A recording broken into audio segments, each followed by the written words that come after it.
लिंग पुराण में 7 गलतियां बताई है कंगाल होने की।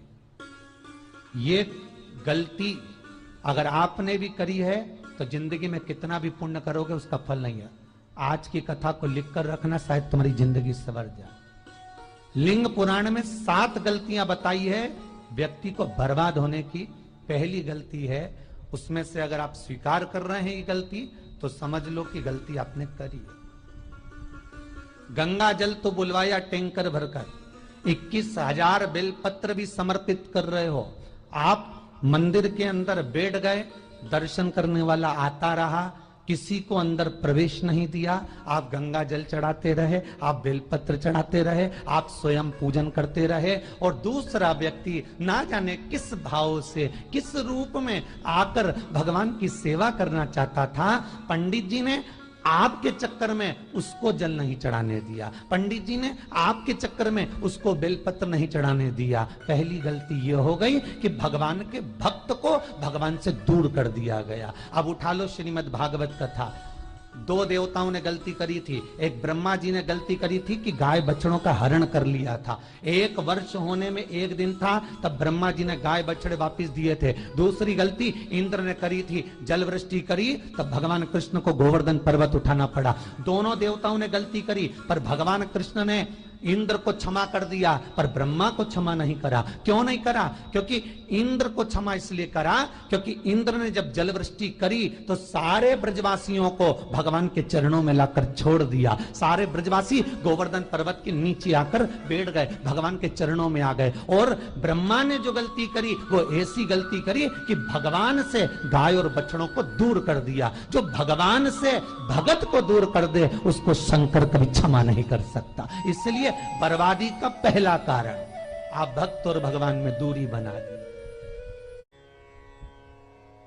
दूसरा कारण, भगवान की जब पूजन कर रहे हो, 21,000 बेलपत्र चढ़ा रहे हो, गंगा का जल चढ़ा रहे हो, चंदन चढ़ा रहे हो, अबीर चढ़ा रहे हो, गुलाल चढ़ा रहे हो, तो तुम्हारे भीतर ये अहंकार, जब तुम पूजन करके उठो तो उठते समय तुम्हारे भीतर अभिमान नहीं होना चाहिए कि मैंने जो अनुष्ठान करा उसके बराबर कोई नहीं कर सकता। तीसरा कारण कहा कि भगवान की सेवा तो आप कर रहे हो, भगवान की चाकरी में तो आप लगे हो, भगवान की आराधना भी कर रहे हो, दिया भी लगा रहे हो, धूप बत्ती भी लगा रहे हो, स्नान भी करा रहे हो, पंचामृत स्नान भी करा रहे हो, सारी पूजन अर्चना सब तुम कर रहे हो।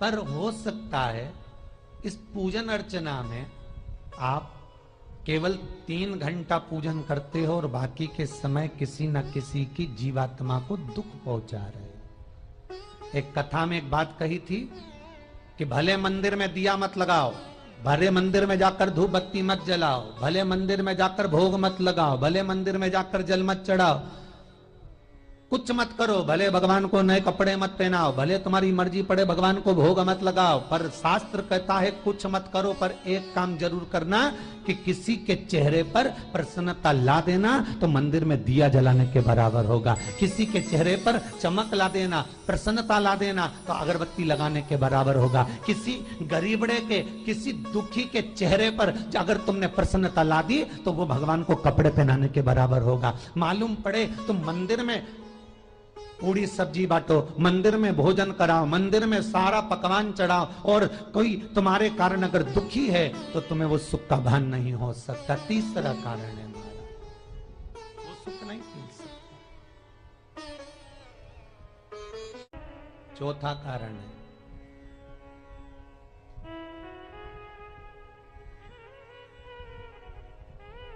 महाराज, जिस मंत्र को पढ़ा जा रहा है, जिस मंत्र का स्मरण किया जा रहा है,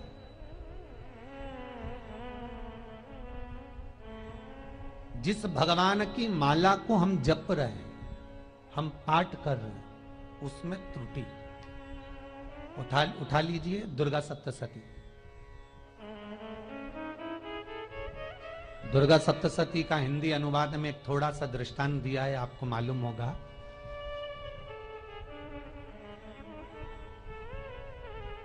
एक जजमान सप्तशती का पाठ कराते थे नवरात्रे में। नवरात्रे पूरे होते थे और उनकी पत्नी मर जाती थी। सप्तशती के अंदर लिखा है, बहुत ध्यान से सुनिएगा।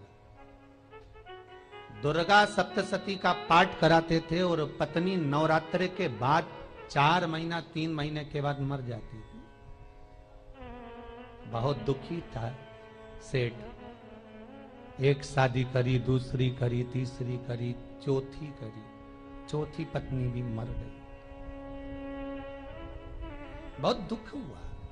आज वो गुरुजी के पास चले गया, गुरुदेव, गुरुजी, गुरुदेव, गुरुदेव। गुरुजी बोले क्या हो गया? सेठ जी बहुत दिनों के बाद आ रहे हो, क्या बात है गुरुदेव? मेरे को एक बात समझ में नहीं आती कि मैं नवरात्रे में सप्तशती का पाठ कराता हूं, देवी जी का यज्ञ करवाता हूं, माता रानी को चूनर पहनाता हूं, उनको सुंदर बिछुड़ी, पायल, चुनरी सब पहनाता हूं, कन्याओं का भोजन करवाता हूं, भंडारा करवाता हूं, जवारे बोता हूं, अखंड ज्योत लगाता हूं, पर नवरात्रि जैसे ही पूरी होती है उसके 2 महीने 3 महीने बाद मेरी पत्नी क्यों मर जाती है? 4 पत्नियां मेरी मर चुकी हैं, 5वीं मैंने शादी करी है। गुरुदेव आप कृपा करिएगा, कुछ तो बता दीजिए, कुछ करुणा कर दीजिए। गुरुजी बोले जब तू सब कुछ अच्छा कर रहा है, जोत भी जला रहा है, कन्या भोज भी करा रहा है, चुनड़ी भी चढ़ा रहा है, भंडारा भी कर रहा है, जोत भी लगा रहा है, जवारे भी बो रहा है, माता रानी की सेवा भी कर रहा है, अखंड रात्रि व्रत कर रहा है, सब कुछ तूने करा, यज्ञ भी करा, फिर तेरी पत्नी क्यों मर सकती है? ऐसा हो ही नहीं सकता। नहीं गुरुदेव, मेरी 5वीं शादी है गुरुदेव, अब की बार आप कृपा करिए। गुरुजी ने कहा तेरे पंडित जी को अनुष्ठान पर बुला, मैं कमरे में बैठकर सुनूंगा सप्तशती का पाठ, तब मैं ध्यान करूंगा। गुरुजी अंदर के कमरे में जाकर बैठ गए, ब्राह्मण पाठ करना प्रारंभ करा और ब्राह्मण ने पाठ करना प्रारंभ करा। उसमें एक शब्द आ गया, भारयंतु भक्षन्तु, भारयंतु भक्षन्तु। उसमें बोलना था भय, पीड़ा को, हे जगत जननी तू भक्षण कर जा, पर ब्राह्मण बोलता था भार्या तू भक्षन्तु, मेरी पत्नी को, मेरी भार्या को तू भक्षण कर दे। पंडित जी जैसे ही बोले गुरुजी बाहर निकल कर आ गए। पंडित जी को रोका, रुकिए गुरुदेव, आप हर साल अनुष्ठान कर रहे हो जजमान के यहाँ और बोल देते हो भार्यंतु भक्षन्तु, हे देवी तू मेरी पत्नी को खा जा, तो माँ हर बार उस पत्नी को निगल जाती है। निवेदन है, शब्द सुधार लीजिए, शब्द ठीक है। चौथा कारण है कि आप जो पाठ कर रहे हो, आप जो पूजन कर रहे हो, आप जो अनुष्ठान कर रहे हो, उसमें कुछ ना कुछ गलती जरूर हो रही है। ये चौथा कारण है।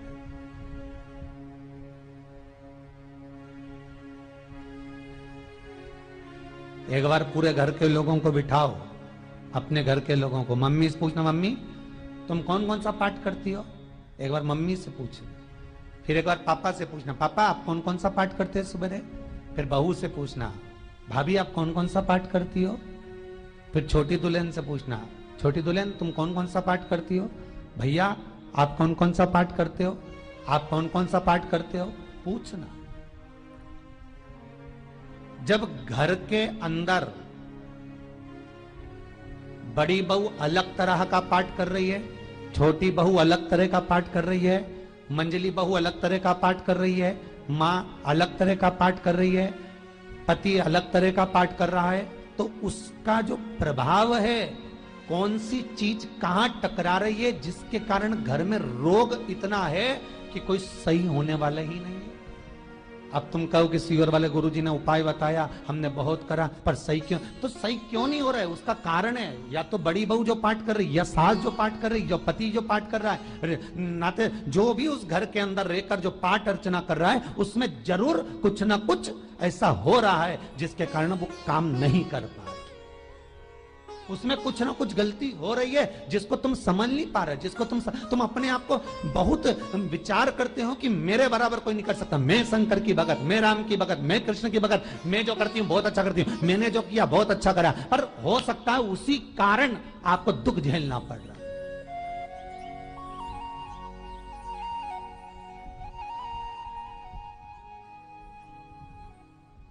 उसी के कारण।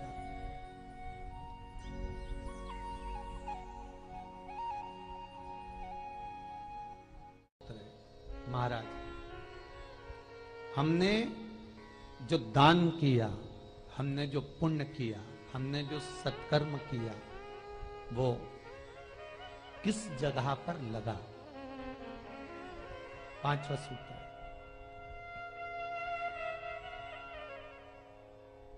जो आप दान कर रहे हो, जो आप पुण्य कर रहे हो, सत्कर्म कर रहे हो, वो किस जगह पर लगा? ये 5वां सूत्र।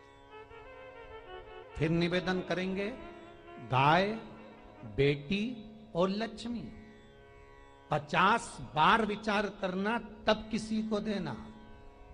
बेटी किसी ऐसे को मत ब्याह देना जो जुआ खेलता हो, मदिरापान करता हो, मांसाहार करता हो, वेश्यावृत्ति करता हो। वो बेटी का सम्मान नहीं करेगा।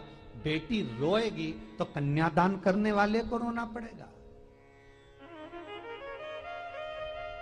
दूसरे नंबर पर गौ माता, गाय ऐसे ब्राह्मण को दान मत देना कि ब्राह्मण के घर में खुद रहने की जगह नहीं और गाय को ले जाकर तुमने दे दिया और उस ब्राह्मण ने जब तक दूध दिया बांध कर रखा, एक तगाड़ी बाल्टी साड़ी के चक्कर में ले लिया, सोने के सींग के चक्कर में ले लिया और बाद में वही गाय कसाई के हाथ में बिक गई और कसाई ने काटा तो बद्दुआ तुमको लगी।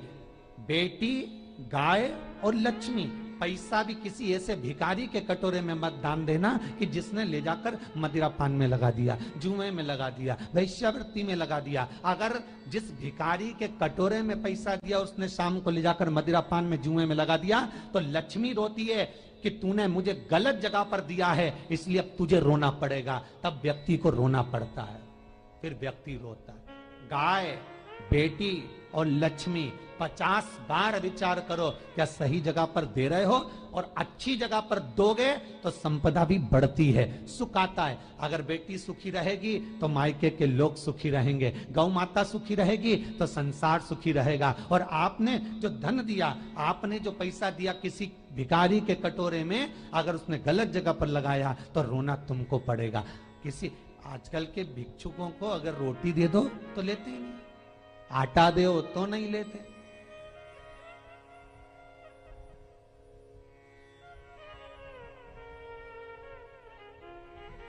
पहले के समय में जो भिक्षुक आते थे ना, तो रोटी बनी हुई मांगते थे।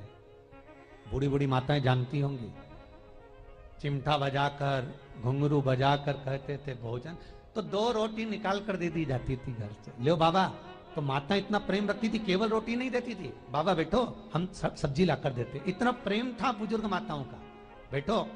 और आज के जमाने में अगर रोटी दे दो तो फेंक दे नली में ले जाके। पैसा चाहिए, क्यों? शाम को पीने के लिए चाहिए ना, मदिरा पान के लिए, मांसाहार के लिए, जुए के लिए, वैश्यावृत्ति के लिए धन चाहिए।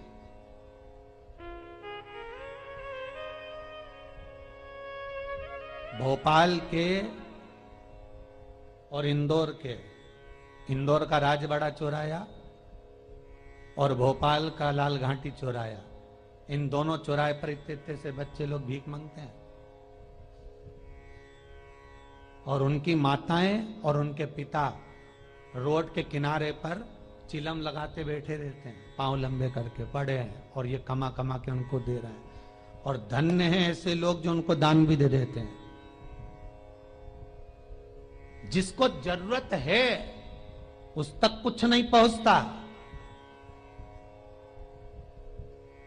अभी भी 4-6 महीने लॉकडाउन चला, जिसको जरूरत थी एक रोटी की, उस तक कुछ नहीं पहुंचा। और जिसके पास में पहले से भरा हुआ था उसने और ले जाके भर लिया। जिसको जरूरत थी उस तक नहीं पहुंचा। अभी ठंड आ रही है, बहुत सारी संस्थाएं कंबल बांटेगी। रेलवे स्टेशन पे लोगों को कम्बल उड़ा रहे हैं, कोई सो रहा है जमीन पर उसको कम्बल उड़ा रहा है, बस स्टैंड पे चले गए कोई रोड पे सो रहा है कम्बल उड़ा रहा है, तो इतना बड़ा नाम चलेगा कि उनने कम्बल उड़ाए, कम्बल उड़ाए, कम्बल उड़ाए। और वो कम्बल जिसको उड़ाया वो दूसरे दिन जाकर कपड़े की दुकान पर बेच के आ गया, 200 रुपए लिया आया, रात को पीकर फिर सो गया, क्योंकि फिर कहीं कहाँ आएगा, फिर उड़ा के चले जाएगा, क्योंकि इन्होंने तो ये करके रखा है कि नाम कमाना है तो कम्बल उड़ाए जाओ। जिसको जरूरत है वहां तक सामान नहीं पहुंचता भाई, जिसको जरूरत है वहां तक सामग्री नहीं पहुंचती भाई। आपने दिया और उन्होंने ले जाकर बेच दिया, और फिर सोचते हो कि मैंने तो पुण्य करा है। कई लोग कहते हैं मैंने दान करा, मेरे को इतना फल मिलेगा। काहे का दान करा? ऊपर तो जा, यमराज के डंडे पड़ेंगे।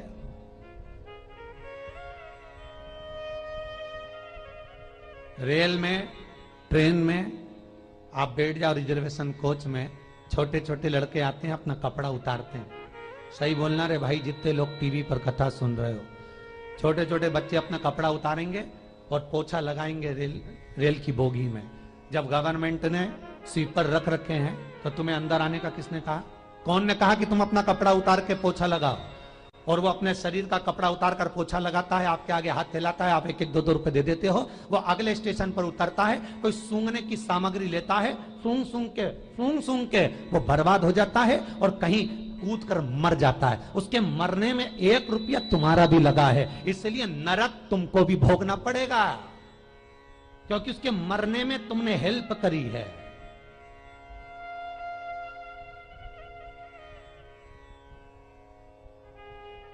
तुमने तो रुपया दिया था भोजन करने के लिए, उसने कोई सूंघने की सामग्री ले ली और सूंघ सूंघ के नशे में मर गया। उसके मरने में 2 रुपए तुम्हारे हैं, 1 रुपए तुम्हारा है, तो भोगना तो तुमको भी पड़ेगा ना।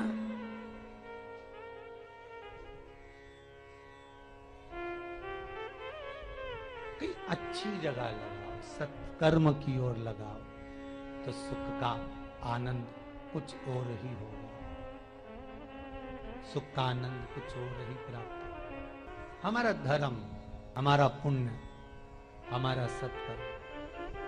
5वां कारण अपनी पुस्तिका में लिखकर रखना, तुम्हारे दुख का 5वां कारण क्या है? क्यों तुम करोड़पति से रोड़पति बन गए? तुम्हारे यहां पर 4-4, 5-5 गाड़ी थी, खूब वैभव था, खूब धन था, फैक्ट्रियां चल रही थी, सत्ताएं चल रही थी, खूब सत्ताएं थी, खूब वैभव था, खूब धन था, पर कुछ भी नहीं, सब धरा की धरा रह गए। सारा कोई वैभव बचा ही नहीं। बड़े भावपूर्ण भगत वो कहे, गुरु जी हम बड़े दुखी हैं, बड़े कष्ट में। हमने कहा कष्ट का कारण कुछ ना कुछ जरूर होगा, दुख का कारण जरूर कुछ ना कुछ होता है। कहने लगे गुरु जी हमारी तो जीनिंग चलती थी, खूब फैक्ट्रियां चलती थी, इतना जीनिंग फैक्ट्रियां थी, इतना चलता था,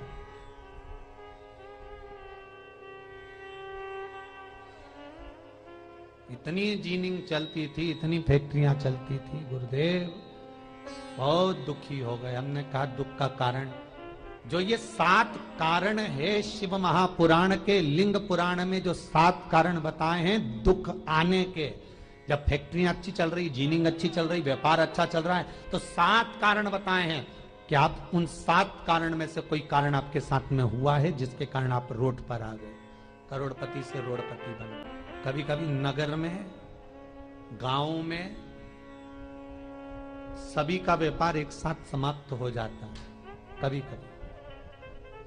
कभी गांव में, नगर में सबका व्यापार एक साथ समाप्त हो जाता है, सबका व्यापार एक साथ ही खल्लास हो जाता है, समाप्त, सभी कर्जे में हो जाते हैं। तो समझ लेना कि उस गांव के खेड़े का देव महादेव, उस गांव का खेड़ापति भगवान शंकर, उस गांव का शिव जरूर रुष्ट हुआ है, जरूर रुष्ट हुआ।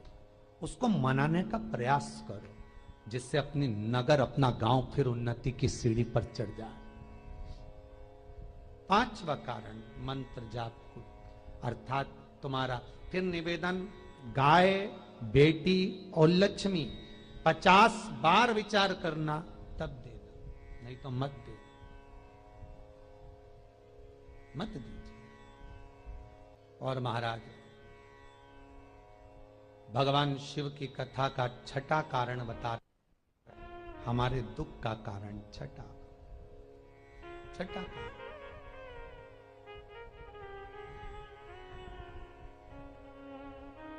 आदर सम्मान में कमी।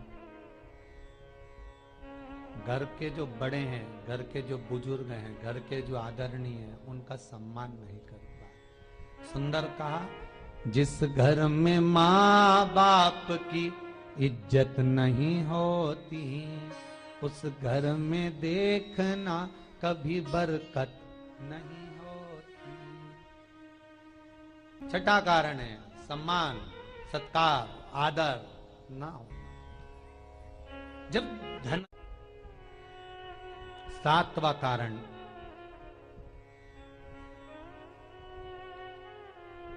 ये अंतिम कारण है। जितने लोग कर्जे में, लदालू में, जितने लोग दुखी हैं, जितने लोग तकलीफ में, आज की कथा को बहुत दिल से सुनना, अपनी गलती को जरूर छांटना। मुझे विश्वास है मेरा भोलेनाथ, आप अगर गलती को स्वीकार कर लोगे तो शंकर वापिस आपको करोड़पति बना देगा, लखपति बना देगा। शंकर आपके भंडार फिर भर देगा। 7 कारण में से अपनी गलती को जरूर छांटना साहब कि आपने गलती कौन सी करी। और अपनी गलती को छाट ले, यही सबसे बड़ी बात है ना। लोग सुनने के बाद भी नहीं छाटेंगे, नहीं मैंने तो कुछ करा ही नहीं, मैं तो कुछ कर ही नहीं, बस मैं ही तो है। हरी जगदम्बा वो मैं ही फंसा है बीच में।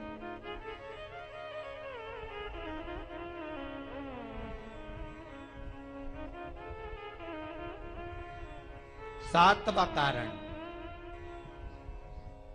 महाराज किसी का बेकार धन हमारे घर में आ जाए। एक कथा बहुत सुंदर है। एक गांव में एक व्यक्ति रहता था, खूब अच्छी कमाई करता था।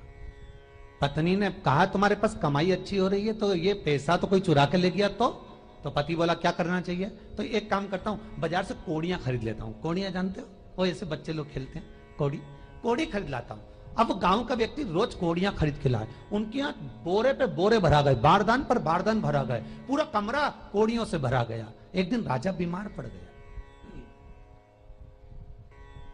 राजा बीमार पड़ा तो राजा को वेदों ने, डॉक्टरों ने कह दिया इसका एक ही इलाज है, कोड़ियां लाई जाए, कोड़ियों को जलाकर राख बनाई जाए, वो राख राजा के शरीर पर मली जाए। राजा के शरीर पर जब राख को मलेंगे तो राजा ठीक हो जाएगा। राजा ने अपने दूतों से कहा जाओ नगर में कोड़ियां देखो। राजभवन में देखा तो कोड़ी नहीं थी, बाजार में देखा तो कोड़ी नहीं थी, सारा मार्केट घूम लिया, चारों तरफ के राज्य देख लिया, कोड़ी नहीं मिली। राजा ने दूतों से पूछा बात क्या है? दूतों ने बाजार वालों से पूछा भैया कोड़ियां क्यों नहीं है? तो बाजार के व्यापारी बोले महाराज सुबेरे सुबेरे एक गांव का व्यक्ति आता है, सारी कोड़ियां खरीद कर ले जाता। सारी कोड़ियां? हाँ। उसका पता दो। दुकान वालों ने पता दिया, वो वहां पहुंच गया, उसको डराया। राजा के दूतों ने, तेरे पास कोड़ियां हैं? हाँ, पर मैंने अपने पैसे से खरीदी है, फ्री की नहीं है, खूब खर्चा कर कर मैंने कोड़ियां जोड़ी हैं। राजा बीमार पड़ा है, कोड़ियां ला के दे। उसने मना करा, दूतों ने डराया, ठीक है लो। उन्होंने बारदान खोल लिया, झोला खोल लिया, बैग खोल लिया। राजा के दूतों ने बैग खोला। वो गांव का व्यक्ति एक थाली में कोड़ियां लाता, उस पर हाथ फेरता और झोले में डालता जाता, फिर भर कर लाता, फिर हाथ फेरता, फिर झोले में डालता। राजा के दूतों ने कहा एक बार में पूरा बारदान उठाकर क्यों नहीं दे देता, ये बार बार हाथ क्यों फेर रहा है? वो गांव का व्यक्ति बोला महाराज मैं कोड़ियों को थाली में भरकर हाथ इसलिए फेर रहा हूं, इन कोड़ियों में से मैं वो एक कोड़ी ढूंढ रहा हूं कि ऐसी कौन सी कोड़ी मेरी इन कोड़ियों में आकर मिल गई जो मेरी इतनी सारी कोड़ियों को लेकर जा रही है। बस वो चरित्र याद करना कि एक कोड़ी हमारे घर में कोई ऐसी आ जाती है जो सारी रखी हुई कोड़ी को लेकर चली जाती है। और जिंदगी में घर में धर्म की, पुण्य की, सत्कर्म की एक कोड़ी ऐसी आ जाती है जो शिव महापुराण की कथा करवा देती है। वो कोड़ी को ढूंढना कि वो कोड़ी कौन सी है। जो अच्छा काम करवा रही है अच्छी कोड़ी आई होगी, सत्कर्म करवा रही है अच्छी कोड़ी आई होगी। और मालूम पड़े एक कोड़ी ऐसी आ गई जो डॉक्टरों में भरवा रही है, सारा की सारा धन मेडिकलों में लगवा रही है, पुलिस में लगवा रही है, कहीं गलत जगह पर लगवा रही है, कहीं एक्सीडेंट में लगवा रही है। जो कोड़ी गलत जगह पर धन को लेकर जा रही है, समझ लेना कि वो कोड़ी बेकार आ गई जो सारा का सारा बर्बाद करने में लगी हुई है। उस कोड़ी को पहचानो कि वो कोड़ी कौन सी है। 7वां कारण शिव महापुराण का, लिंग पुराण का लिख कर रखना कि एक कोड़ी ढूंढना कि वो कोड़ी कौन सी घर में आ गई जो हमें बर्बाद कर कर चली गई है। तो कोड़ी को ढूंढिए, वो रुपये को ढूंढिए, वो 1 रुपया कौन सा आ गया, वो धन कौन सा आ गया जो हमें बर्बाद कर गया, कैसा आया।